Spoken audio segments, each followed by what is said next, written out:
zarar görüyor. Bizim de en son iki kardeşimiz, meslektaşımız şehit oldu, basın şehidi oldu. Bununla ilgili NATO zirvesinde ya da Azerbaycan'dayken temaslarınız olacak mı, söyleyecekleriniz olacak? Şüphesiz yani oradaki ikili görüşmelerde Ermenistan konusu gündeme geldiğinde ki geldiğinde bunların hepsini bizler de gündeme getireceğiz.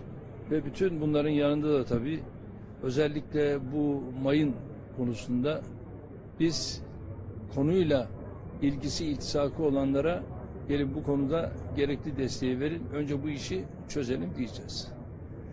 Efendim, geçtiğimiz günlerde Münbiç'te yerel halk PKK'ya karşı bir ayaklanma gerçekleştirdi. Bilindiği gibi Münbiç uzun zamandır PKK işgali altında.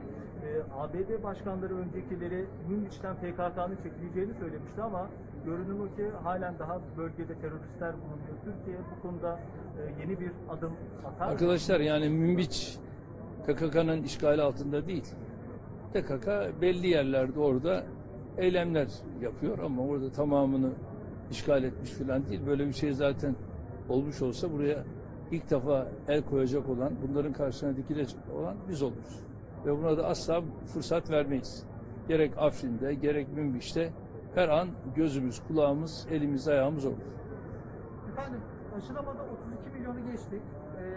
Güzel bir ilerleme kat ediyoruz. Malum turizm sezonuna yaklaştı.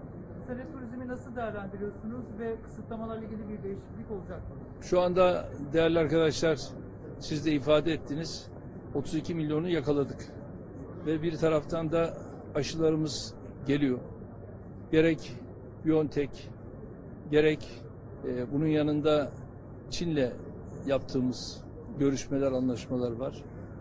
Ve turizm noktasında da Kültür Turizm Bakanım olsun, ilgili bakanlarımız olsun, İngiltere ile bağlantılarımızı, Rusya'dan bir heyet biliyorsunuz Antalya'ya gelmek suretiyle burada turizme yönelik görüşmeleri yapacaklar.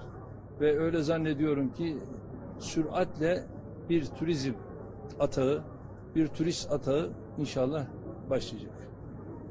Çok teşekkür ediyorum. İyi günler diliyorum. Allah'a ısmarladık.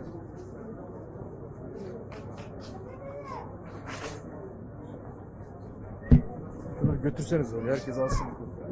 Buraya götürelim, Buraya götürün, herkes alsın. Ya götürdük şimdi şey olur. Dur. Şimdi şeyleri bir açarlar. Kabloyu çıkartın beraber.